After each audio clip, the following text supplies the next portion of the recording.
Beginning. The dark beginning of the end. One day, you close your eyes, knowing you'll never open them again. But death isn't the end of everything. It might just be the beginning. Imagine the moment when your brain ceases its activity, when your thoughts turn into shadows, and the last flicker of your consciousness fades. Everything becomes darkness. But this darkness isn't an empty void. It's a deep, cold silence. You feel it with every passing second. Everything is like a fading light. Transition. The end of time. The beginning of consciousness. Many people describe seeing a light tunnel as they approach death. But is it just a hallucination? Or could consciousness really be transcending the physical body?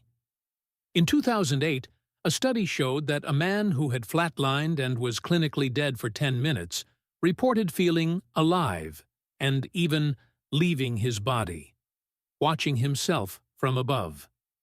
"Was I truly dead? Or did something go wrong?" he asked. His heart had stopped, brain functions ceased, but he was still there. If death isn't just a biological end, then where does this soul or consciousness go? The brain, as it nears death, undergoes a final spike, a sudden shift in electrical activity. In these moments, time becomes fluid. Some people describe it as feeling like they detach from their body. Everything around them stops, but they experience the sensation of moving beyond the confines of their own form. Many near-death experiencers describe this shift as being in a place outside of everything else. Perhaps this light is not an illusion, but rather the awakening of something deeper. Transformation. Internal darkening. But what if this light isn't an illusion at all? What if, beyond the transition, there is something darker waiting for us?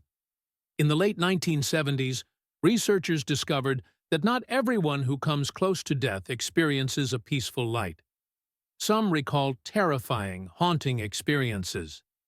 One man, after dying, described floating in a vast emptiness only to feel as if he was suffocating. His thoughts, his very existence, seemed to collapse in on themselves. Then a voice whispered, "You are closing. You are stuck here." Some scientists suggest that during death, certain parts of the brain, like the fear center, become more active, which might explain these unsettling experiences. But what if there is more to it?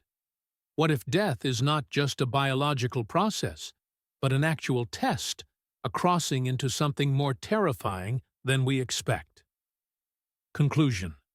A path opens. And in the darkness, everything falls silent. Then a door appears. A path opens. But this path isn't like one from an old horror story. It's far more real, more tangible. You feel that you must take a step, but there's no turning back. Whatever path you choose, your consciousness takes one more step. Sometimes, death isn't a transformation of the soul into another form, but the entrance into a place where consciousness merges with something greater, something incomprehensible. Perhaps there is no true end, only another stage of existence beyond what we can perceive. Once, a woman who experienced a near-death experience described seeing something unseen in the dark. Her vision had faded, but just after, she heard a voice saying, "You are a traveler, now you must make a choice." It was a waiting, a mystery. No one knows for sure, but perhaps death is the only way to reach the hidden truths of everything. Maybe death is not the end after all, but just the beginning of something much deeper.